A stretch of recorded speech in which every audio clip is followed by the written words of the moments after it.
If you are waiting for someone else to change so that you can finally feel safe, you have already lost the battle. You have handed over the remote control of your emotional state to a person who is biologically and psychologically wired to drop it the moment they feel the heat of connection. And I know that hurts to hear. I know it feels like a betrayal of the hope you've been carrying. But here's the truth. The dismissive avoidant in your life is not a villain in your story, and they are not a project for you to fix. They are a mirror. They are showing you exactly where your own foundation has a crack, where your own sense of worth is still outsourced, and where you have confused intensity with intimacy. You want to understand them? Good. But you cannot understand them until you stop needing them to be different than they are. Because right now, your need is distorting your vision. Your pain is deleting the data. And your story about what their distance means is running your nervous system into the ground. Listen. We don't experience people. We experience the meaning we assign to their behavior. There is a million signals coming from the person you love right now, and most of them you will never notice because your brain is filtering everything through one single lens. Do they want me? Am I safe? Are they pulling away? That is the pattern. That is the invisible architecture running beneath every text message, every silence, every canceled plan. You think you're observing reality. You're not. You're observing your fear dressed up as observation. And I say this with total respect, my friend, because I have been there. I have sat in rooms with 5 million human beings, and I have watched brilliant, beautiful, capable people reduce themselves to beggars at the door of someone else's validation. I did it myself. I spent years thinking, if I could just explain myself clearly enough, if I could just love hard enough, if I could just be patient enough, the other person would wake up and see me. They didn't. And I had to learn the hardest lesson of my life. You cannot negotiate genuine desire. You cannot logic someone into presence. And you certainly cannot heal your own abandonment wound by using another person's avoidance as the bandage. So what's behind the story? What is actually happening when someone pulls away the moment things get real?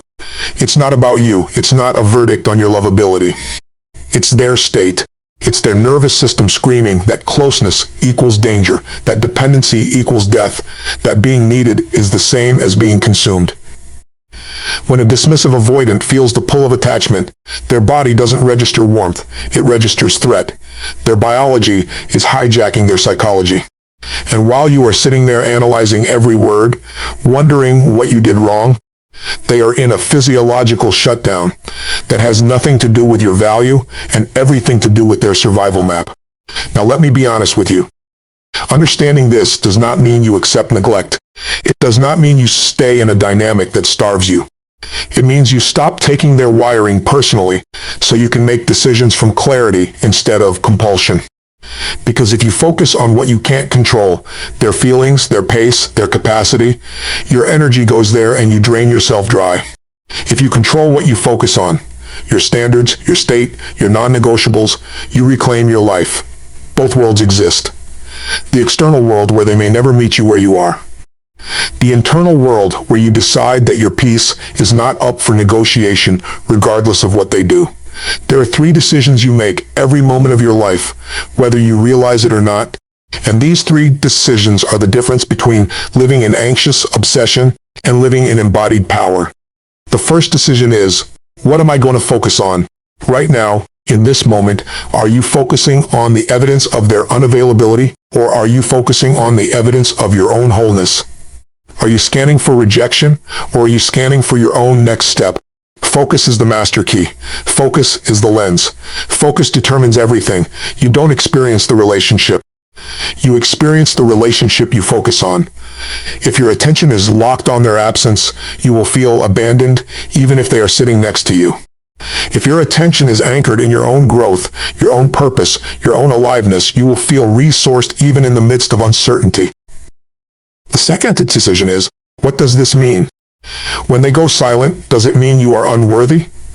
Or does it mean they are regulating in the only way they know how? Does it mean the relationship is doomed? Or does it mean you are being invited to develop a self-soothing capacity you never had to build before? The meaning you assign becomes the emotion you feel. And the emotion you feel becomes the action you take. If you assign the meaning, I am being rejected, you will chase, protest, plead, or collapse. If you assign the meaning, I am being called back to myself, you will breathe, ground, create, and connect with people who can actually meet you. The third decision is, what am I going to do? Not what are they going to do. What are you going to do with this information, with this pain, with this longing?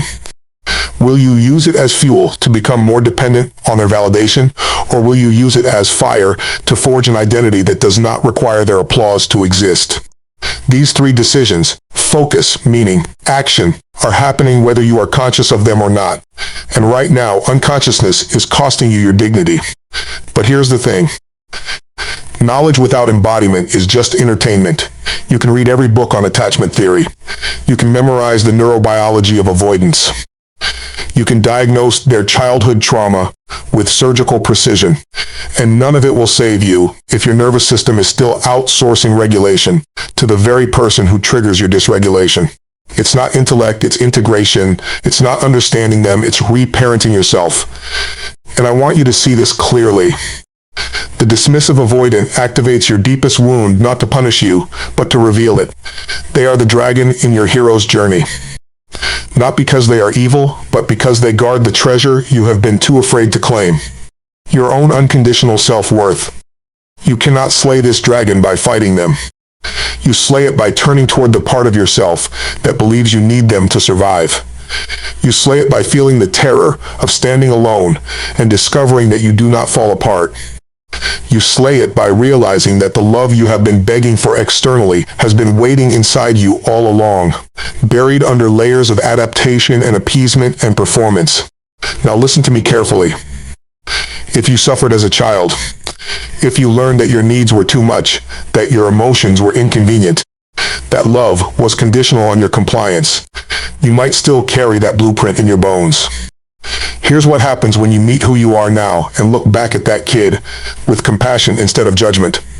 It's been a handbook of survival in disguise. The fact that you had to read the room to stay safe means as an adult you have extraordinary empathy and perceptual intelligence. The fact that nobody consistently showed up for you means you have developed a resilience that cannot be taught in any classroom. The fact that you had to soothe yourself in the dark means you possess an inner strength that most people spend lifetimes trying to cultivate. Your wound is not your weakness. It is the source of your superpower, but only if you stop asking other people to heal it for you. Only if you stop handing your pain to someone whose defense mechanism is to run from pain. The moment you reclaim your history as sacred curriculum instead of shameful deficit, the dismissive avoidant loses their power to define you. They become a teacher, not a sentence.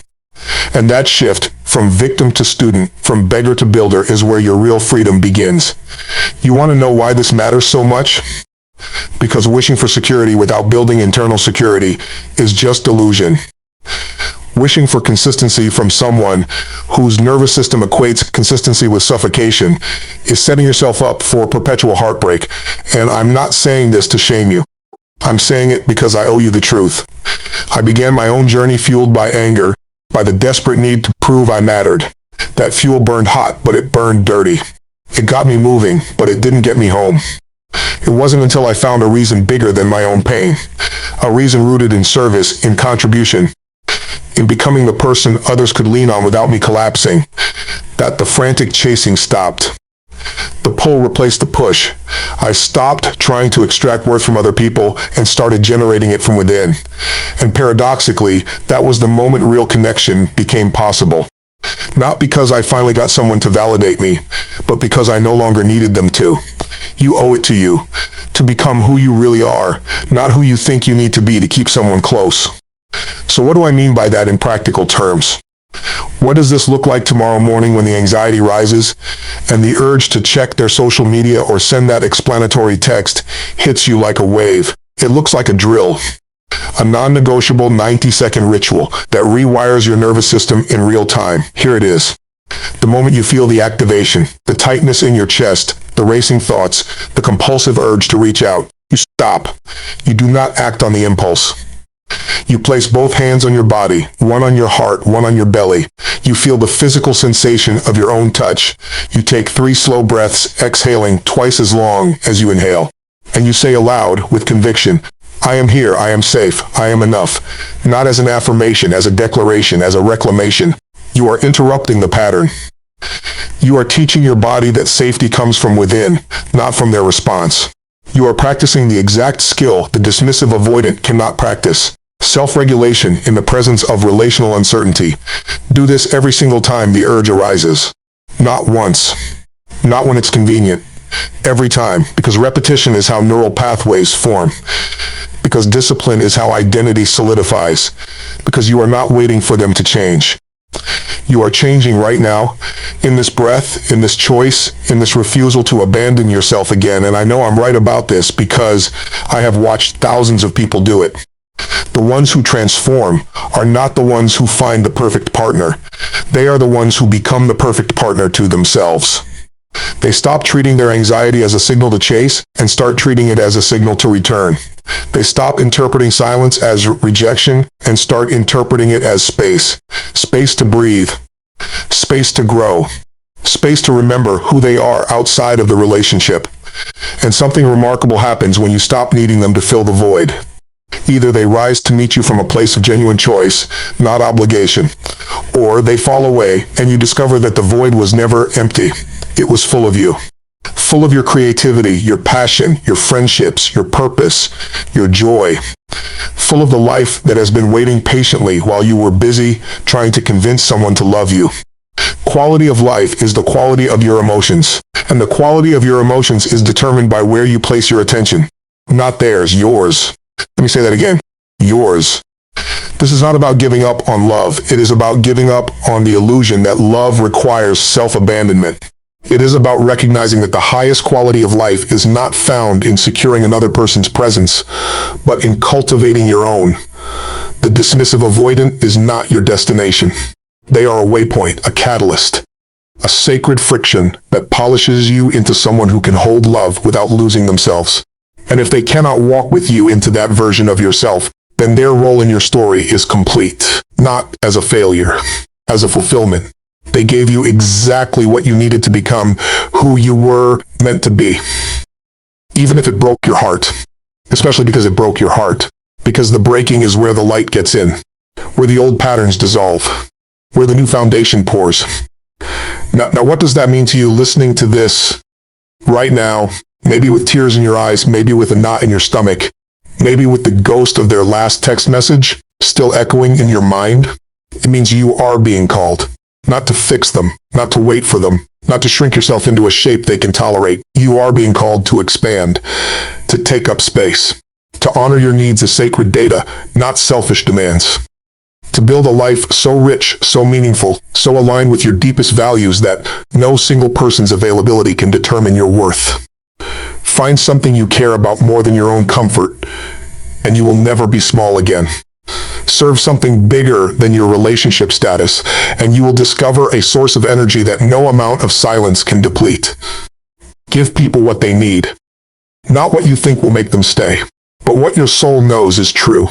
And you will attract connections that reflect your wholeness, not your wounds. It's like building a house on bedrock versus sand. For years, you've been constructing your sense of safety on the shifting ground of another person's moods, their responsiveness, their capacity to show up. And every storm has shaken you to your core, because the foundation was never yours to begin with. The dismissive avoidant didn't cause the instability. They revealed it. And now, in this painful, glorious, terrifying moment of awareness, you are being invited to dig deeper, to pour concrete into the places you left hollow. To anchor yourself in values that do not fluctuate with someone else's attention. To build walls made of boundaries, roofs made of self-trust, windows made of clarity. This construction is not glamorous. It is quiet, it is daily, it is often lonely. But it is the only structure that will hold you when the winds come. And they will come, not as punishment, as confirmation. Confirmation that you are no longer renting your sense of home from someone who cannot pay the mortgage. You own it, outright. Free and clear. Because here's what I know after decades of walking beside people in their darkest and brightest moments. The hero's journey doesn't end when you're dead.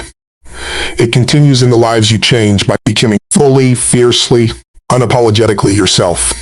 Every time you choose self-respect over desperation, you give permission to someone else to do the same. Every time you regulate instead of react, you model a new way of loving for everyone watching. Every time you turn your pain into purpose, you add light to a world that desperately needs it. Your healing is not private. It is generational. It is communal. It is your gift to the collective. And you don't earn it by suffering perfectly. You unlock it by showing up imperfectly, honestly, bravely, again and again and again. So here is your roadmap. Not to understanding the dismissive avoidant as an object to be decoded, but to understanding yourself as the subject of your own life. Step 1. Stop outsourcing your regulation. Feel your feelings without making them responsible for fixing them. Step 2. Reframe their behavior as information, not indictment. Their distance tells you about their capacity, not your worth. Step 3. Anchor your identity in actions aligned with your values, not outcomes dependent on their participation. Step 4. Celebrate every micro moment of self-trust. Every time you pause before texting, every time you soothe instead of seek, every time you choose your peace over their approval. These are not small victories. They are the bricks of your new foundation. Step 5. Give your energy to what expands you, not what contracts you. Pour yourself into work that matters, relationships that reciprocate, practices that nourish, communities that witness you. Let your life become so vibrant that no single person's absence can dim it. This is not easy. I won't lie to you. It will ask everything of you. It will demand that you grieve the fantasy that kept you hooked. It will require you to face the parts of yourself you've been avoiding by focusing on them. It will test your commitment to your own evolution more than any relationship ever could. But on the other side of that fire is a version of you that no amount of avoidance can shake. A version of you that loves from overflow, not deficit. A version of you that attracts connection because you are whole, not because you are hungry. A version of you that knows in your bones that you are enough, not because they said so. Because you lived it, because you chose it, because you built it, brick by brick, breath by breath, decision by decision. Life happens for you, not to you. And it's your job to figure it out, not to figure them out. You, your patterns, your triggers, your gifts, your boundaries, your joy, your purpose, your unshakable sense of self. That is the roadmap. That is the work. That is the hero's journey calling your name right now in this moment. As you sit with whatever feeling is rising in your chest, don't run from it. Don't numb it. Don't hand it to someone else to carry. Hold it. Honor it. Let it teach you. Let it transform you. Let it lead you back to the only person who will never leave you, never abandon you, never shut down on you. Yourself. You owe it to you to become who you really are. Not the version shaped by their limitations. Not the version contorted to fit their comfort zone. Not the version waiting for permission to shine. The real you. The one that existed before the wounding. The one that persists beneath the adaptation. The one that is ready right now to step forward into the fullness of your own life. On your terms. In your timing. With your whole heart, not because they finally showed up, because you did.